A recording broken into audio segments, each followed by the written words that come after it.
Class 10th ICSE की chemistry में बहुत ज्यादा स्ट्रगल कर रहे हैं कि कहां से पढूं, कितना पढूं और कैसे पढूं, तो मेरे दोस्तों आप बिल्कुल सही चैनल पर एकदम सही वीडियो पे आए हैं। जब आप युद्ध लड़ने जा रहे हैं तो आपको सामने वाले की ताकत के बारे में पता है। ये सिलेबस को समझना।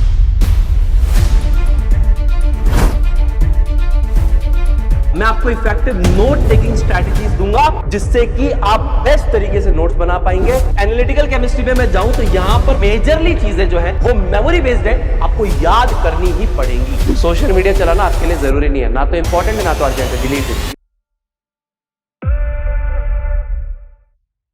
क्या आप क्लास 10th आईसीएसई की केमिस्ट्री में बहुत ज्यादा स्ट्रगल कर रहे हैं कि कहां से पढूं, कितना पढूं और कैसे पढूं कि मेरी नॉलेज बहुत बढ़िया हो जाए, मुझे कंसेप्ट क्लैरिटी बहुत अच्छे से मिले एंड इसके साथ साथ मेरे मार्क्स और मेरा जो स्कोर है बहुत बढ़िया तरीके से इंप्रूव करे?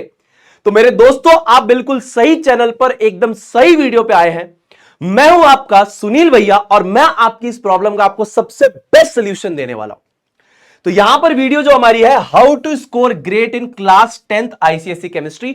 अगेन मेरा मेजर फोकस रहेगा आपके नॉलेज को बढ़ाने पे, कंसेप्ट क्लैरिटी को बढ़ाने पे, कंसेप्ट को फील कराने पे एंड उससे ऑटोमेटिकली आपका स्कोर भी इंप्रूव करेगा। तो इस वीडियो को मैंने 5 सेक्शंस में डिवाइड करा है। सबसे पहले मैं आपको समझाऊंगा कि सिलेबस क्या है। देखिए, सिलेबस को समझना इज इक्विवेलेंट टू जब आप युद्ध लड़ने जा रहे हैं तो आपको सामने वाले की ताकत के बारे में पता है। यह है सिलेबस को समझना। दूसरी चीज है मैं आपको इफेक्टिव स्टडी के रिसोर्सेज दूंगा। तीसरा मैं आपको इफेक्टिव स्टडी की टेक्निक्स दूंगा, सारी साइंटिफिकली प्रूवन। चौथा मैं आपको इफेक्टिव नोट टेकिंग स्ट्रैटेजीज दूंगा जिससे कि आप बेस्ट तरीके से नोट्स बना पाएंगे। एंड सबसे आखिरी में इफेक्टिव टाइम मैनेजमेंट टेक्निक्स मैं आपको यहां पे दूंगा। सारी की सारी साइंटिफिकली प्रूवन चीजें हैं। तो चलिए फिर वीडियो को स्टार्ट करते with the very first thing, that is understanding the syllabus. अब अगर आप अपने ऑफिशियल जो आपकी वेबसाइट पे जो ऑफिशियल सिलेबस पोस्टेड है, अगर आप वहां जाकर देखेंगे तो आपके केमिस्ट्री के सिलेबस के अंदर ये चीजें लिखी हुई है, जिसमें ये सबसे पहली चीज है और ये आपकी दूसरी चीज है। सबसे पहली चीज क्या है कि आपका एक केमिस्ट्री का पूरा पेपर अलग से होगा जो कि 2 घंटे का होगा, 80 मार्क्स का होगा। एंड उसके बाद internal assessment of practical work जो है वो 20 नंबर का होगा। तो इस तरीके से 80 नंबर का तो आपको पेपर देना है और 20 नंबर का आपका इंटरनल असेसमेंट है।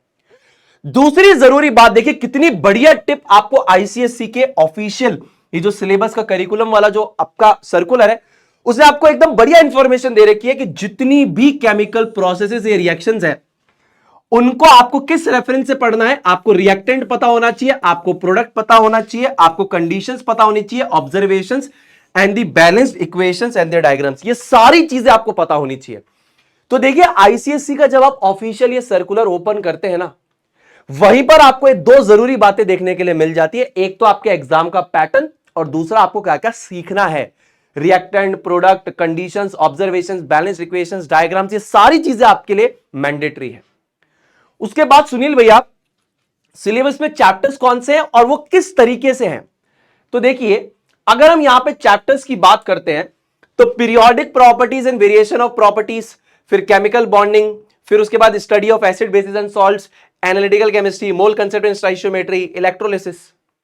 तो अगर इन सारे चैप्टर्स का, और भी आगे चैप्टर्स हैं, इनका अगर हम थोड़ा एनालिसिस करें कि ये किस प्रकार के चैप्टर्स हैं, क्या भैया ये बिल्कुल मेमोरी बेस्ड है यानी कि पूरी तरीके से क्रैम करने हैं, क्या भैया ये समझने वाले हैं यानी कि कंसेप्ट बेस्ड है, या भैया ये एनालिसिस बेस्ड है यानी कि हमने कंसेप्ट पढ़ लिया अब कंसेप्ट को अप्लाई करना है, वैसे हैं। तो अगर मैं यहां पे पीरियोडिक प्रॉपर्टीज की बात करूं तो ये कंसेप्ट प्लस मेमोरी का एक ब्लेंड है, एक मिक्सचर है दोनों का। ऐसे chemical bonding, study of acid basis and salts, ये भी आपके कंसेप्ट प्लस मेमोरी बेस्ड है यानी कि आपको इसके अंदर बहुत सारी चीजें समझनी भी है और बहुत सारी चीजें याद भी करनी है। उसके बाद अगर एनालिटिकल केमिस्ट्री में मैं जाऊं तो यहां पर मोस्टली यानी मेजरली चीजें जो है वो मेमोरी बेस्ड है, आपको याद करनी ही पड़ेंगी। कलर ऑफ द प्रेसिपिटेट आपको याद करना ही पड़ेगा, किस रिएजेंट में कौन सा प्रेसिपिटेट बनेगा, कौन सा कलर बनेगा, हम आपको रीजन बताएंगे बट स्टिल आपको याद करना पड़ेगा। So you need to memorise it, इसलिए मैंने बोला मोस्टली मेमोरी बेस्ड। उसके बाद बात करें मोल कंसेप्ट एंड स्टोइकियोमेट्री, तो ये मैं बोलूंगा मोस्टली कंसेप्ट बेस्ड है। अगर आपको कंसेप्ट आता है, किसी भी प्रकार का सवाल आ गया, आप उस सवाल को लगा लेंगे। उसके बाद अगर मैं बात करूं इलेक्ट्रोलिसिस की, तो again concept plus memory based है। देन अगर मैं यहां पर बात करता हूं मेटलर्जी की, study of hydrogen chloride, study of ammonia, study of nitric acid, organic chemistry, अगर मैं इनकी बात करूं तो स्टार्टिंग के जो ये चार यहां पर इस स्लाइड पे जो ये चार लिखे, ये सारे के सारे आपके मेमोरी बेस्ड हैं। इसमें आपको रिएक्शंस होंगी, प्रोसेसेस होंगे, यूजेस होंगे, ये सारे के सारे याद करने पड़ेंगे। हम आपको कंसेप्ट बताएंगे लेकिन स्टिल आपको चीजें याद करनी पड़ेगी। एंड उसके बाद अगर हम बात करें ऑर्गेनिक केमिस्ट्री की, तो यहां पर कंसेप्ट, मेमोरी, एनालिसिस सब कुछ होगा। आपको कंसेप्ट आता है, आपको चीजें याद है, तो आप एनालाइज भी कर पाएंगे सवालों को। तो इस सबसे जरूरी चीज थी चैप्टर्स को समझना, सिलेबस को समझना। जब आपको सिलेबस समझ में आ गया, अब आप युद्ध लड़ने के लिए रेडी हैं। आपको सामने वाले की ताकत का पता है कि ठीक है आईसीएसई क्लास 10 केमिस्ट्री वालों, तो हमसे यह सवाल पूछोगे, हम रेडी हैं इसके लिए। समझ गए? पता चला सामने वाला बंदूक लेके आया है और तुम तलवार लेकर ही गए हो, यानी तुम्हारी प्रिपरेशन इज इक्वल टू तलवार, और सामने जो सवाल आया दैट इज इक्वल टू बंदूक, तो डेफिनेटली तुम्हारा हारना निश्चित है। लेकिन अगर तुम्हारे पास बंदूक, बजूका सब होगा तो तुम जीत जाओगे। क्लियर है बात? जी सुनील भैया। उसके बाद सेकंड चीज पे अगर हम बात करें, दूसरी चीज पे बात करें, इफेक्टिव स्टडी रिसोर्सेस। अब इफेक्टिव स्टडी रिसोर्सेस सुनील भैया यहां पर क्या होने वाले हैं?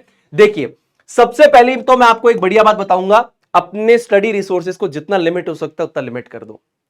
10 किताबें ज्यादा पढ़ोगे ना, कि 10 पढ़ूंगा, 10 किताबें, 10 सैंपल पेपर की किताबें, 10 जगह से प्रीवियस ईयर के सवाल, 10 टीचरों से पढ़ूंगा, कुछ नहीं होगा। जितना अपने रिसोर्स को लिमिटेड रखोगे उतना ही तुम्हारे सक्सेस का चांस ज्यादा है, तुम्हारे नॉलेज इंप्रूव होने का चांस ज्यादा है। इनकेस कोई कंसेप्ट एक बुक से समझ में नहीं आया, एक टीचर से नहीं समझ में आया, उस कंसेप्ट के लिए आप दूसरी चीजों को रेफर करो। पर ऐसा नहीं कि हर चीज पढ़ने के लिए 2-2 किताबें, 3-3 किताबें, 2-2 टीचर, 3-3 टीचर, ऐसा मत करना। तो सबसे पहली चीज, keep your study resources limited as possible. जितना लिमिट कर सकते हो लिमिट कर लो। कहने का तात्पर्य यह है, आप एक टीचर को ब्लाइंडली फॉलो करो। अगर आप केमिस्ट्री मेरे से पढ़ रहे हो तो आप मेरे को ब्लाइंडली फॉलो करो। आपको आखिरी तक नॉलेज, कंसेप्ट का फील, कंसेप्ट की क्लैरिटी लेकर आना मेरा काम है, नंबर लाना फिर तुम्हारा काम है। तुम नंबर ले ही आओगे उस चीज से, ठीक है? एक ही किताब को ब्लाइंडली फॉलो कीजिए जो आपके सिलेबस को अच्छी तरीके से समझती हो।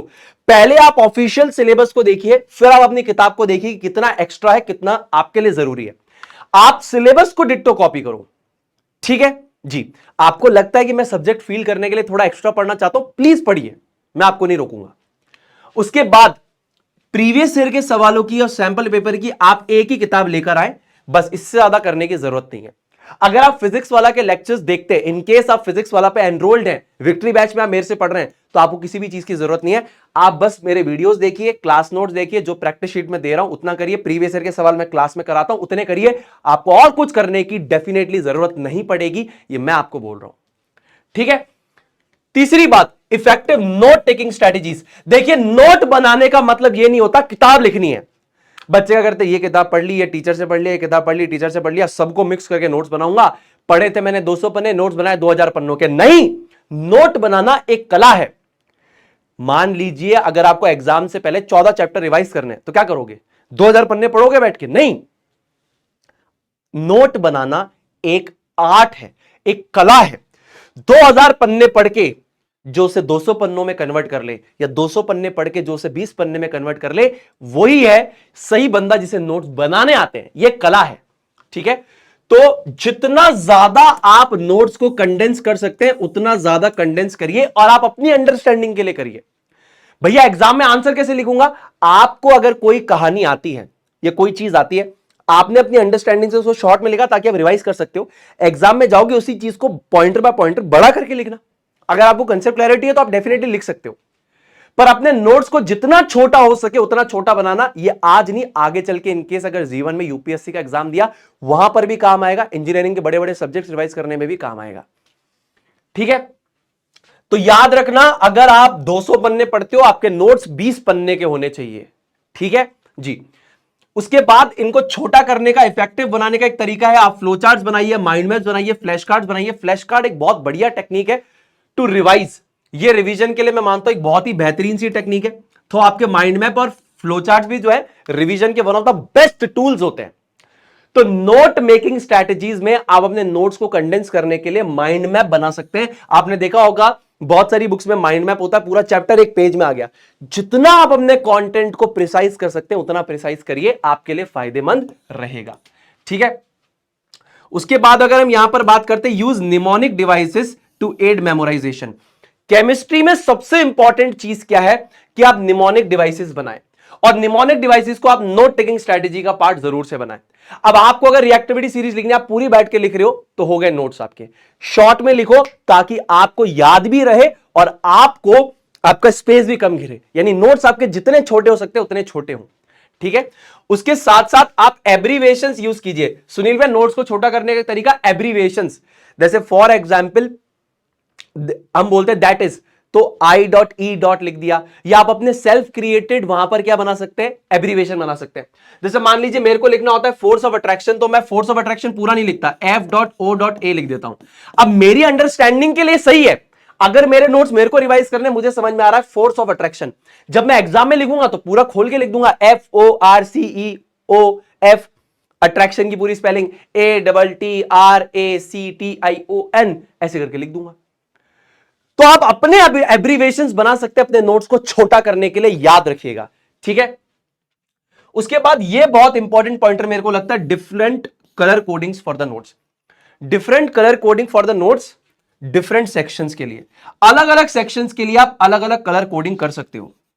जैसे फॉर एग्जाम्पल अगर आपको कोई चीज लगती है कि ये बहुत ज्यादा टफ है ना, तो आपने उसके लिए क्या कर दिया कि आपको उसको डबल रिवाइज करना है, तो आपने उसको ग्रीन कलर से हाईलाइट कर दिया।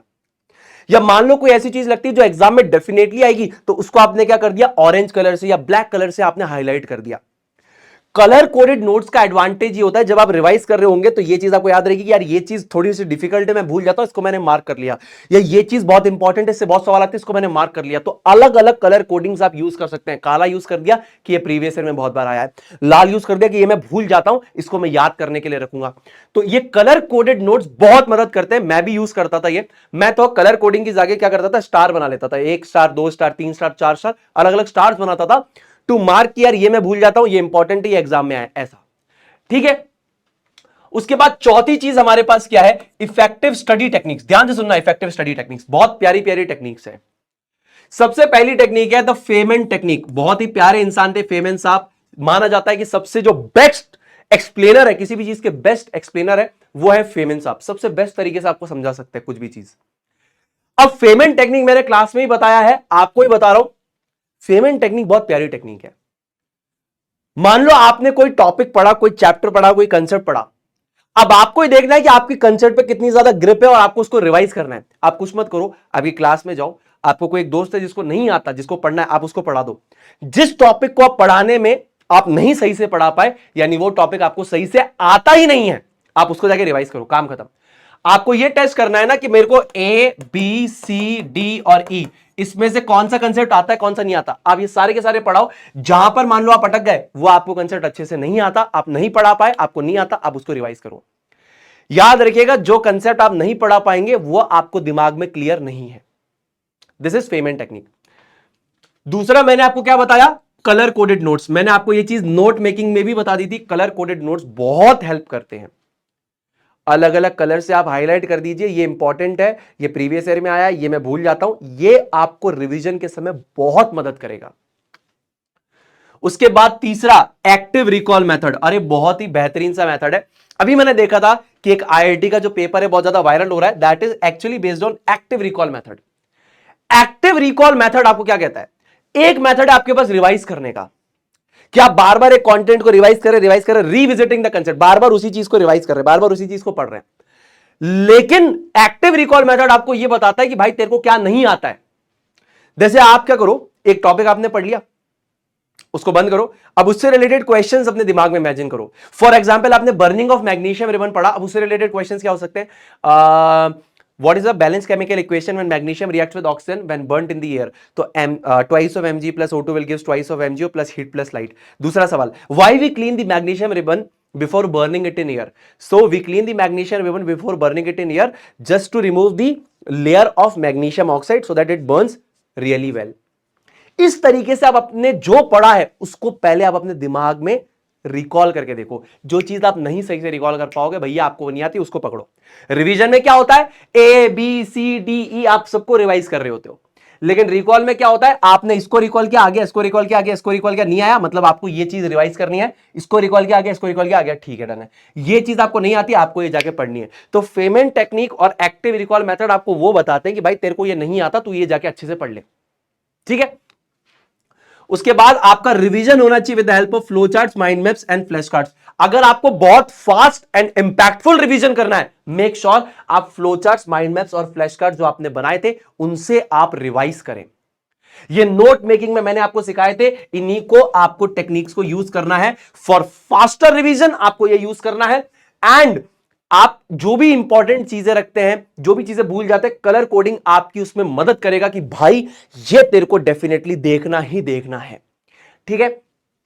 उसके बाद अगर हम बात करें इफेक्टिव टाइम मैनेजमेंट टेक्निक्स, यानी कि आपका वक्त मैनेज करना। जिस इंसान ने वक्त को मैनेज करना सीख लिया, वो इंसान सारी की सारी जंग जीत चुका है, क्योंकि समय ही पैसा है। संसार में समय मुफ्त है, इसीलिए हम उसे गवाते हैं, लेकिन यही समय सबसे ज्यादा कॉस्टली है। अभी जब आप YouTube पे वीडियो देख रहे हैं, आपको लग रहा है मुफ्त है, लेकिन आप मुझे अपना समय पे कर रहे हैं, एंड मैं उसे बहुत ज्यादा मीनिंगफुल बनाना चाहता हूं। तो इसके लिए 4 टेक्निक्स का आप इस्तेमाल कर सकते हैं। सबसे पहला, कोशिश करिए कि आप एक बहुत बढ़िया स्टडी शेड्यूल बनाएं और उस पर स्टिक रहने की कोशिश करें। मैं आपको यह नहीं कहूंगा कि आप आइडियलिस्टिक केस में रोज वो फॉलो करो, नहीं हो पाएगा, क्योंकि तुम इंसान हो, मशीन नहीं हो। पर एक शेड्यूल अगर तुमने बनाया कि मुझे सुबह 5 से लेकर 6 बजे तक पढ़ाई करनी है, तो कोशिश करो उस समय पढ़ाई करो। तुमने अगर शेड्यूल बनाया कि मुझे रात को इस समय से इस समय पर रिवीजन करना है, पढ़ना है, तो डेफिनेटली पढ़ने बैठो, उसको फॉलो करो, तोड़ो मत। और मैं ये नहीं कहता खेलने का प्लान मत बनाना, उसके अंदर खेलने का प्लान भी बनाओ। समझदार व्यक्ति वो है जो सारी चीजें मैनेज करे। उसके बाद यहां पर दूसरी चीज, break down the task into smaller chunks. अब break down the task into smaller chunks का मतलब क्या है? अगर आप चैप्टर पढ़ने बैठ रहे हो, ऐसे मत बैठना कि पूरा चैप्टर आज ही खत्म कर दूंगा, कभी नहीं कर पाओगे, हार मान जाओगे, बंद कर दोगे उसको छोटे छोटे चंक्स में आप डिवाइड करो। जैसे आपने एक स्टडी शेड्यूल बनाया कि मेरे को सुबह पढ़ना है, तो सुबह पढ़ना है तो चैप्टर के 2 कंसेप्ट पढ़े। फिर खुद को मोटिवेट करने के लिए आप ये कर सकते हो कि मैं इतना पढ़ूंगा तो फिर मैं खेलने जाऊंगा, इतना पढ़ूंगा तो चॉकलेट खाऊंगा, इतना पढ़ूंगा तो ये करूंगा। ये आपको एक मोटिवेशन देगा, ठीक है। क्लियर है बात जी। अब यहां पर इस चीज के लिए एक बहुत इफेक्टिव टेक्निक है, इसको करने के लिए आप पोमोडोरो टेक्निक का इस्तेमाल कर सकते हैं। कैसे, वो मैं आपको सिखाता हूं। जब आपने एक पर्टिकुलर टास्क को छोटे छोटे चंक्स में डिवाइड किया, फॉर एग्जांपल आज आपको एक चैप्टर पढ़ना है, उसको आपने कुछ कुछ पर्टिकुलर मोमेंट्स में, कुछ कुछ चंक्स में डिवाइड कर दिया, इतना पढ़ना है, फिर इतना पढ़ना है, फिर इतना पढ़ना है, फिर इतना पढ़ना है, ठीक है। इसमें आपकी मदद करेगा पोमोडोरो टेक्निक। कैसे, मैं आपको बताता हूं। देखिए, पोमोडोरो टेक्निक बहुत ही सरल सी टेक्निक है, लेकिन एफिशिएंसी रेजिंग टेक्निक है। अभी जो वर्ड है पोमोडोरो, इसका मतलब होता है टोमेटो, यानी इंग्लिश में इसका मतलब है टोमेटो। ये आपको क्या बोलता है? ये आपको बोलता है कि आपको कुछ नहीं करना, आपको सबसे पहले 25 मिनट बहुत ज्यादा फोकस्ड वर्क करना है। बिल्कुल अपना फोन फेंक दो, सब कुछ फेंक दो, किसी से बात नहीं करनी। 25 मिनट फोकस से आपने एक कंसेप्ट को पूरा पढ़ा। जब आपने चंक्स बनाए, A concept, B concept, C concept, D concept, E concept, ये चंक्स आपने बना दिए। अब एक कंसेप्ट आप पढ़ने बैठे, 25 मिनट का आपने टाइमर लगाया कि भाई साहब 25 मिनट मैं किसी से बात नहीं करूंगा, चुपचाप काम करूंगा। उसके बाद आप 5 मिनट का एक ब्रेक लेंगे। इस 5 मिनट में आप खुद को कुछ रिवॉर्ड कर सकते हैं। चॉकलेट खा ली, जूस पी लिया, है ना, थोड़ा सा वॉक कर ली, अच्छा गाना सुन लिया, मोटिवेशन। अब ऐसे कितने पोमोडोरो करने हैं? आपने एक कंसेप्ट पढ़ा, 25 मिनट, 5 मिनट का ब्रेक, फिर 25 मिनट, 5 मिनट का ब्रेक, 25 मिनट, 5 मिनट का ब्रेक, 25 मिनट, 5 मिनट का ब्रेक, ऐसे 4 पोमोडोरो आपको करने। उसके बाद आप एक 15 से 20 मिनट का एक बढ़िया सा लॉन्ग ब्रेक ले सकते हैं। लेकिन पोमोडोरो टेक्निक को अप्लाई करते समय सारे डिस्ट्रैक्शन संसार से दूर, कोई रील नहीं देखनी, कोई टेलीग्राम नहीं देखना, किसी से बात नहीं करनी, चुपचाप पढ़ाई करनी है। समझ गए जी। एंड सबसे आखिरी में जो टेक्निक आती है, that is known as the Eisenhower decision matrix. ये टाइम सेविंग की, टाइम मैनेजमेंट की one of the most important matrix है। इसमें क्या करना होता है सुनील भाई? देखिए, आपको काम को 4 कैटेगरीज में, इंपॉर्टेंट, अर्जेंट, नॉट अर्जेंट और नॉट इंपॉर्टेंट में डिवाइड करना पड़ेगा। अब जैसे मैं आपको एग्जांपल भी दूंगा, आपको अभी मजा आ जाएगा। जैसे मान लीजिए कोई काम आपका इंपॉर्टेंट है, साथ में अर्जेंट है, यानी जरूरी भी है और अति आवश्यक है कि उसी समय करना है, यानी पढ़ाई उसी समय करो, काम खत्म। पढ़ाई उसी समय करनी है, इंपॉर्टेंट भी अर्जेंट भी करना ही है। इंपॉर्टेंट है सैंपल पेपर सॉल्व करना, लेकिन अर्जेंट नहीं है, उसी समय सॉल्व करना जरूरी नहीं है, आप बाद में भी सॉल्व कर सकते हैं। तो डिसाइड, यानी कि आपको एक शेड्यूल देना पड़ेगा कब करना है। पढ़ाई is important and urgent, sample paper solve करना is important but not urgent, कि अभी करना नहीं, बाद में कर सकते हो आप सिलेबस कंप्लीट करने के बाद। जी भैया, नॉट इंपॉर्टेंट बट अर्जेंट, मान लीजिए घर में दूध खत्म हो गया, अर्जेंट सिचुएशन है, नॉट इंपॉर्टेंट फॉर यू, भाई बहन को ट्रांसफर कर दो कि भाई प्लीज कर दो ये काम। अर्जेंट है लेकिन आपके लिए जरूरी नहीं है, घर में दाल खत्म हो गई, दूध खत्म हो गया, घर वाले खुद अरेंज कर लेंगे, आपका भाई बहन अरेंज कर लेगा, आप पढ़ाई पे फोकस करो। उसके बाद ना तो इंपॉर्टेंट है ना तो अर्जेंट है, डिलीट कर दो। सोशल मीडिया चलाना आपके लिए जरूरी नहीं है, ना तो इंपॉर्टेंट है ना तो अर्जेंट है, डिलीट इट। तो ये आइजनहोवर डिसीजन मैट्रिक्स, अपने काम को इन 4 कैटेगरी में जब आप डिवाइड करना जान जाएंगे तो आप अपने वक्त को बचाना जान जाएंगे। और जितने भी सक्सेसफुल लोग हैं वो अपने समय को व्यर्थ नहीं करते, उन्हें पता है कि उनका समय बहुत मूल्यवान है, इसीलिए वो बहुत सोच समझ के अपने वक्त को खर्च करते हैं। सोच समझ के वाइजली अपने वक्त को खर्च कीजिए। इस धरती पे जब आप हैं, इस संसार में जब आप हैं, तो भगवान ने आपको एक लिमिटेड टाइम के लिए भेजा है, उस समय को ईमानदारी से और सही तरीके से खर्च कीजिए, वरना बहुत महंगा पड़ेगा आपको। ठीक है, तो चलिए बस इसी बात के साथ करना चाहूंगा, यहां पर कहना चाहूंगा बहुत बहुत धन्यवाद कि आपने इस वीडियो को पूरा आखिरी तक देखा है। ठीक है, अब मैं कामना करता हूं कि ये जो क्षण, ये जो मिनट आपने यहां पर दिए है, इससे आप बहुत कुछ सीखे हैं, इसको प्लीज अपनी जिंदगी में अप्लाई कीजिएगा। एंड मिलते हैं अब हमारी एस बैच के अंदर, तब तक के लिए अपना ध्यान रखिए, खुश रहिए, stay healthy, stay awesome and always say जय जय फिजिक्स वाला, जय हिंद, जय भारत, वंदे मातरम।